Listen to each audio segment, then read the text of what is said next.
Welcome to the Deep Dive.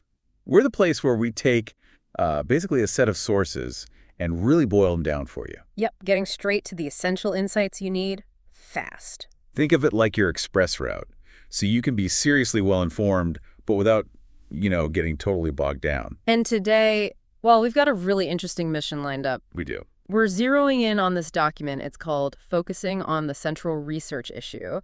Essentially, it's like the distilled wisdom on research methodology. From an academic angle, yeah. Exactly. And look, whether you're maybe wrestling with a big project or just deeply curious about something or somewhere in between, understanding how to frame your inquiry, well, it's absolutely key. Couldn't agree more. So the big question we're tackling in this deep dive is, what is this central research issue?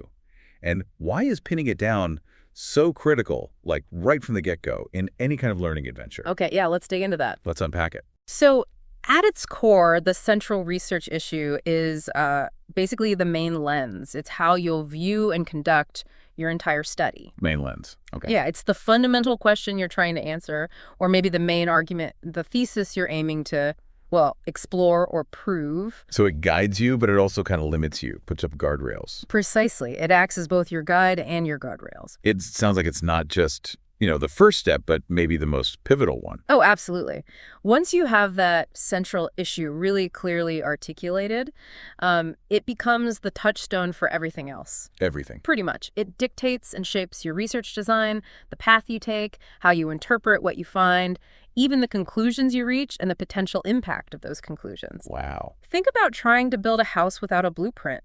That's kind of what research without a really well-defined central issue can feel like. Okay, so it's the blueprint.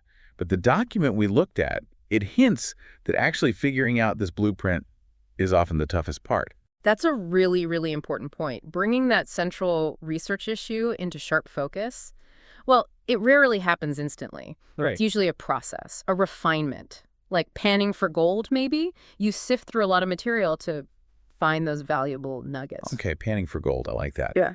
So what are the key elements we need to sift through in this process as we're trying to zero in? There are several interconnected aspects that need careful consideration. Okay. These include selecting your specific research topic, first off, then clarifying the overarching purpose of your study, the real why behind it. The why. Then defining your measurable goals, formulating either a clear problem statement or a testable thesis statement that's key. Problem or thesis, got it. Developing your specific research questions or hypotheses, depending on which way you went. Establishing the scope and limitations of your work, basically, what you will and won't examine. Super important. Reviewing the existing body of knowledge, what's already out there. And finally, determining the right research methods you'll use. Phew. That does sound like quite a lot to juggle. And the document also suggests that our own background, our perspective, that plays a role too. Undeniably. Your existing research skills, your experiences, the resources you can actually get your hands on, even your sort of underlying beliefs and assumptions. Your worldview. Exactly, your worldview. All of that can shape how you define your central research issue. It's not some purely objective exercise. Your perspective is definitely part of the process. So by really drilling down on this central issue and understanding how it connects to all those other bits, we're basically building this incredibly robust foundation for meaningful research. Precisely. And consistently keeping that central issue right there, front and center, helps ensure what the document calls continuity. Continuity. Meaning staying laser-focused on your core question. Sequence having a logical flow, a progression in your investigation. And integration, making sure all parts of your study, your report, they all fit together and directly address that central issue. Okay, that makes sense. Now, what if? What if we skip this crucial step? Or maybe just don't give it the attention it really deserves. Sounds like that could lead us down some dead ends. Oh, absolutely. Without that clearly defined focus, you risk introducing ambiguity, really at every single stage of your research. Right. Well, you might struggle to formulate relevant questions or collect the right data, or even know when you've actually reached a meaningful conclusion. Right. It's like setting sail without knowing your destination. You might end up anywhere or, nowhere at all. That sounds incredibly inefficient. To say the least. And this isn't just for folks in one particular academic bubble, is it? Yeah. The document really emphasizes its relevance across different fields. That's absolutely right. Whether you're exploring, say, theological concepts or anthropological findings, historical events, or even a mix of disciplines, That initial intellectual heavy lifting, defining your central research issue. Yeah. It remains absolutely essential. It's really the common thread running through all rigorous inquiry. Okay, so the central research issue is this non-negotiable foundation. Let's maybe delve into one of those initial building blocks you mentioned. Research topic selection. Seems there's a real tension there between being focused enough and being broad enough. Yeah, what's particularly interesting here is finding that Goldilocks zone. Goldilocks zone, okay. Your topic needs to be specific enough that you can actually conduct thorough research, with the time and resources you have available. Right, practicalities. But it also needs to be significant enough to matter, not just to you personally, which is important, but also maybe to the communities you're connected with and to the relevant scholarly conversations happening in your field. It's fascinating how the document encourages picking a topic early, especially if you're in an academic program. This idea that every piece of learning can kind of contribute to refining that central research issue over time. It's about cultivating a research mindset, really. Mhm. The document suggests asking yourself in, pretty much every learning experience, how does this new information relate back to my core area of interest? That constant connection. Yeah, it fosters a more integrated and ultimately a more insightful approach to developing your research focus. And there's a really practical question we need to ask ourselves, isn't there? Can I actually uncover credible and useful information about this topic? That feels like a critical reality check. Absolutely. And the document draws a distinction here. There's research that primarily synthesizes existing information, pulls together what's already known. Which can be valuable in itself. Oh, deeply valuable for the researcher's own understanding, definitely. But then there's research that aims to generate new knowledge, to actually contribute something fresh to the academic field. And you need to be clear about which one you're aiming for. You really do. And it's not just about access to information, is it? The topic itself has to hold your interest. You don't want to embark on this long journey with a topic that just feels like a total chore.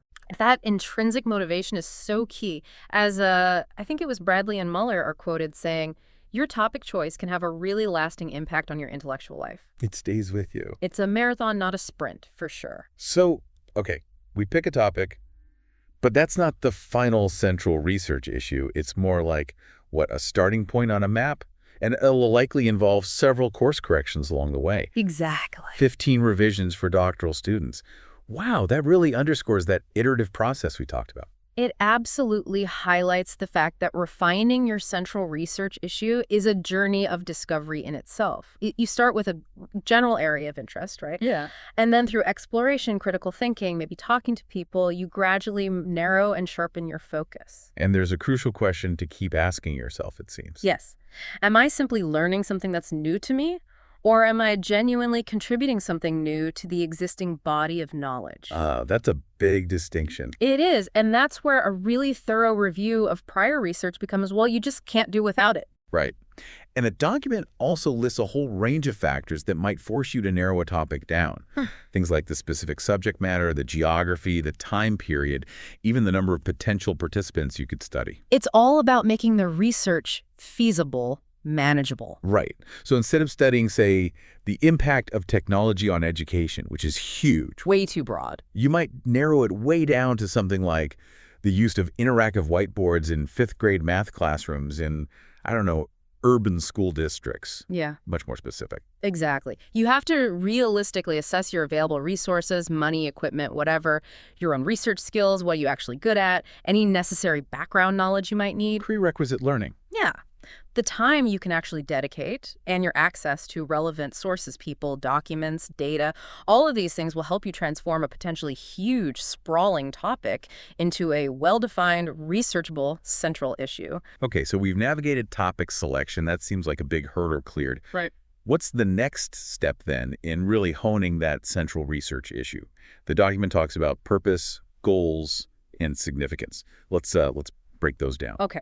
The purpose statement, as the document emphasizes, it articulates the sort of overarching aim of your study. The big picture. Yeah, it answers that fundamental question, why am I undertaking this research? It gives you the broad direction, the rationale for your whole investigation. Think of it like your North Star. Your North Star. I like that.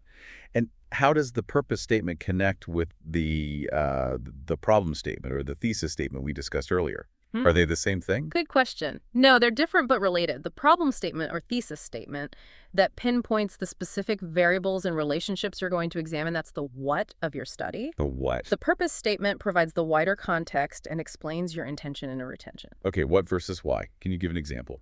Sure. Let's say the purpose might be something like to develop strategies for improving student engagement in online courses. Okay, broad goal. Right. Well, the problem might be the observed decline in student participation and interaction specifically within those online learning environments. Ah, I see. The specific issue you're tackling to achieve the broader purpose. Exactly. And the document says we should really only have one overarching purpose guiding the research. That's the recommendation, yeah. Keep it focused. Then you move on to goals. Right. Goals. What exactly are those in this context? Goals are the specific measurable outcomes you anticipate achieving through your research. Measurable outcomes. These are the tangible results you expect to report in your conclusions, maybe your recommendations. They need to be realistic, and they need to flow directly from your research activities. So not just, I aim to study X. Right. The document rightly points out that goals should be the products of your research, not just a description of the research process itself. Like, identify 3 key factors contributing to, rather than interview 20 people. Gotcha. Okay, purpose, goals, and then we have significance. That sounds like explaining the sort of broader value, the implications of the work. Precisely. Significant statements address the external motivations for your research. How might the findings be applied? What impact could they have once the study is actually complete? So why should anyone else care? Basically, yes. The document suggests considering the personal significance for you, the researcher, sure, but also the potential benefits for your professional field or your community, and importantly, its contribution to theoretical understanding. How it fits into the bigger academic picture. Yeah. Does it help explain something, predict something? Does it provide a basis for action or maybe even control in some applied sense? And there's a distinction made here, isn't there, between the kind of theoretical contribution expected for, say, master's degrees versus PhDs. That's an important nuance, yes. For master's degrees and maybe professional doctorates, the focus is often more on applying existing theoretical frameworks to specific real-world problems or contexts. Practical application. Right. In contrast, a PhD typically involves contributing new theoretical insights or maybe significantly advancing our understanding of existing theories, pushing the boundaries of knowledge itself. All right, wow. We've covered topic, purpose, goals, significance. Feels like we're really building this thing. Now we arrive at the absolute heart of the matter, actually articulating this central research issue. The document says it should be a single, clear statement or question. Exactly. That clarity is key. And it's crucial, as we touched on, to decide. Are you framing it as a problem statement, essentially, a question you intend to explore in depth? Like, what are the effects of X on Y? Sort of, yes. Or are you framing it as a thesis statement, which is a specific claim or proposition you aim to test or support? Like X causes Y under these conditions. Precisely. And you need to commit to one or the other. Trying to do both at once, well, it can lead to a really muddled and unfocused study. And that fundamental choice problem versus thesis that significantly influences the research methods we'll choose later on, doesn't it? Oh, hugely. For instance, a thesis statement often lends itself more naturally to quantitative methods, statistical testing. Numbers and graphs. Often, yeah. While a problem statement might be better suited for qualitative exploration interviews, observations, case studies. Exploring the why and how in But depth. exactly. The document outlines several key characteristics of a well-crafted central research issue, whichever form it takes. Okay, what are those? It should clearly define the boundaries of your investigation, what's in, what's out. It needs to serve as the unifying thread connecting all aspects of your research. A glue. The glue, yeah. It should be expressed in really clear, concise language. It should aim to advance knowledge within your field. Make a contribution. Right. It needs to be feasible, given your skills and available resources back to that reality check.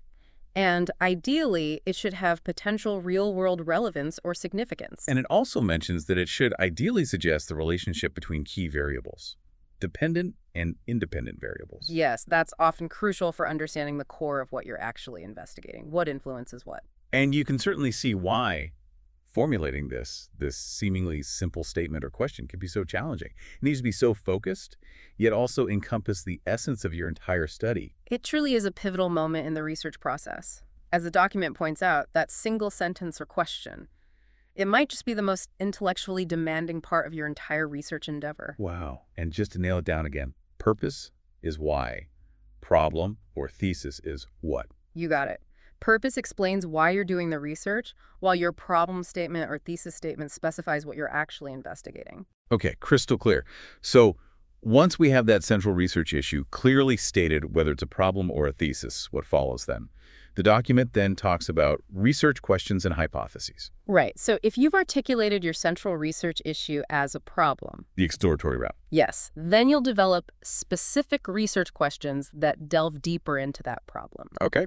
These questions should be comprehensive, meaning they cover all the important facets of the central issue, and they should be mutually exclusive. They shouldn't overlap too much in scope. You don't want to ask the same thing 3 different ways. That makes sense. How many usually?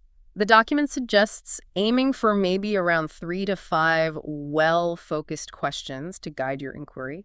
Keeps it manageable but thorough. And these research questions then act as a kind of roadmap for the next stages of the research process, right? Precisely. They guide your exploration of the existing literature. What should you be reading? They inform the data collection methods you'll choose. Who do you talk to? What do you observe? And they often provide the structure for how you'll actually present your findings later on. Like chapters in a report or sections of a paper. Often, yes. The document also cautions against some common pitfalls when you're drafting those initial research questions. Like including background information, or stating your goals, or just restating the main central problem itself within the question. They should be really specific inquiries that stem directly from that central issue. Got it. Focused questions. Now, what if we went the other way? If we chose the thesis statement route for our central research issue? Right, the propositional route. That's where hypotheses come into play, correct? Correct. Hypotheses are used in conjunction with a thesis statement, which, as we said, is that specific proposition you intend to test. Hypotheses represent the more granular, testable predictions related to your main thesis. The document notes that thesis statements are often the foundation for quantitative studies, those aiming to test theories and identify statistical relationships between key variables. So hypotheses themselves are these specific testable predictions about the outcomes of your research. Yeah. What you expect to find. Yes, exactly. They are specific statements predicting a particular outcome. Often they're expressed in an if-then format. If-then? Yeah, clearly linking the independent variable, that's the presumed cause, and the dependent variable, the presumed effect. If we implement X, then Y will increase. Okay.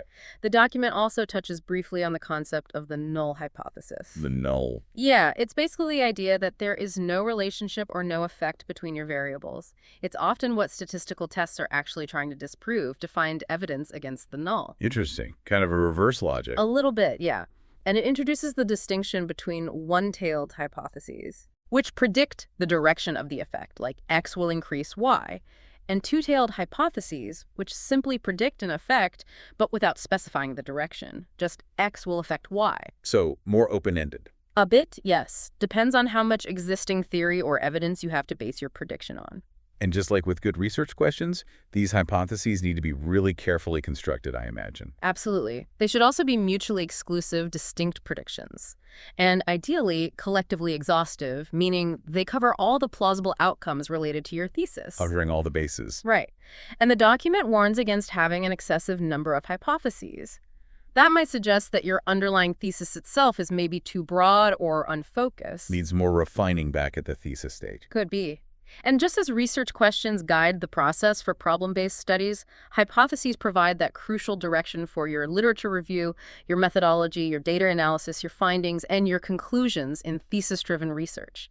They shape the whole thing. We've covered a lot of ground here. Wow. Okay, the document now shifts gears slightly to talk about delimitation, scope, assumptions, and definitions. These sound like essential elements for establishing the boundaries and the underlying framework of our research. They really are. Think of them as setting the stage clearly. So delimitations, that's about drawing the line, saying what's in the study and what's out. Precisely. Delimitations are the intentional choices you, the researcher, make to define the scope of your study. Like choices. Yeah. They specify what you will include and, just as importantly, what you will exclude.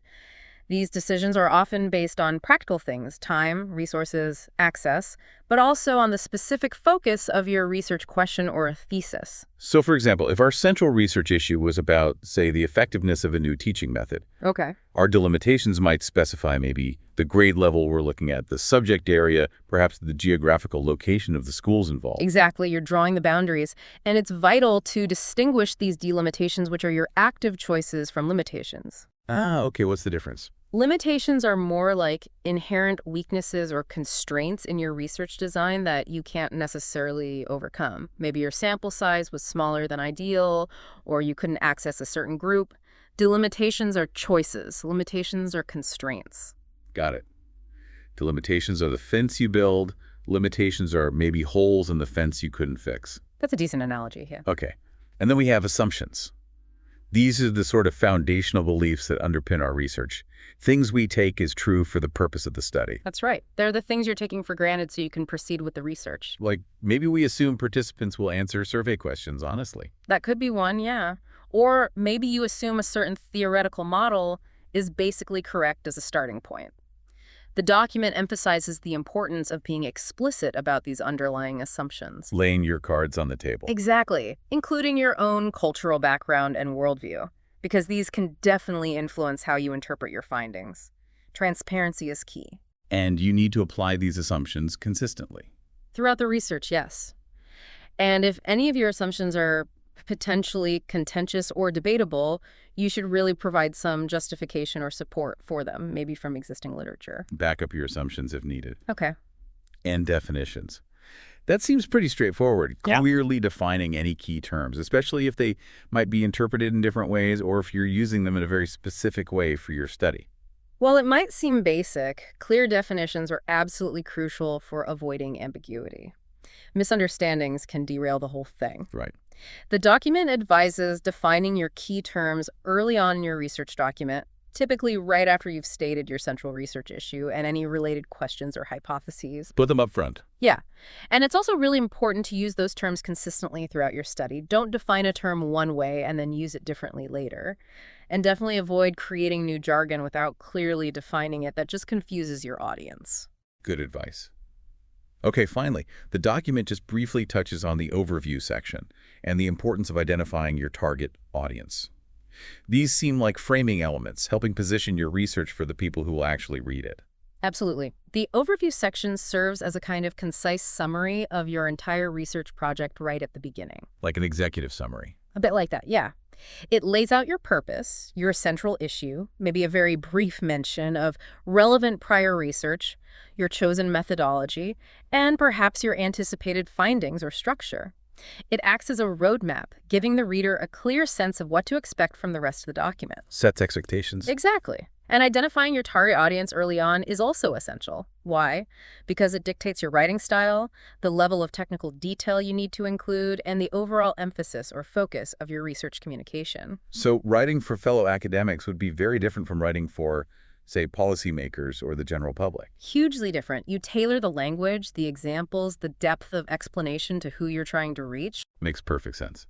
So, okay, to bring this all together, the central research issue, it really is the keystone, isn't it? The absolute linchpin of any research endeavor. It dictates and informs every single subsequent step in the process. Absolutely. It governs everything. The document even suggests, maybe practically, keeping your central research issue statement visible while you work like taped to your monitor or something. It's a constant reminder. Yeah, a constant reminder of your focus. It essentially provides that framework for ensuring that all the different aspects of your study are aligned and are actively contributing to answering your core question or testing your central proposition. So the big takeaway then, for you, the listener, is that taking the time, investing the intellectual energy to define a clear and focused central research issue isn't just like step one in research. No, it's more than that. It's the most fundamental and critical step.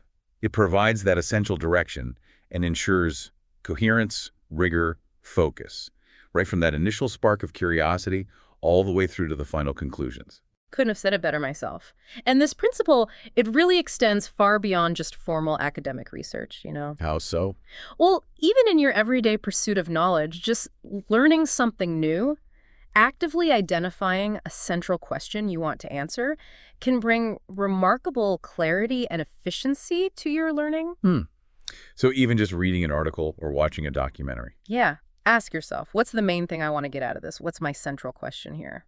It helps you filter information, engage more deeply, and stay focused on what truly matters to you. That's a really powerful thought, applying that research discipline to everyday learning. Mm. Okay, so maybe a final thought for you right now. Consider a topic, anything, that's currently piquing your interest, something you're curious about. If you were going to really dig deeper, what would you define as the central research issue? Using this framework we've discussed, what specific questions, or maybe even potential arguments or theses, start to surface when you apply this kind of focused lens? Yeah, give it a try. It really all comes back to that initial act of defining your core inquiry. It sets the stage for everything that follows. Indeed it does.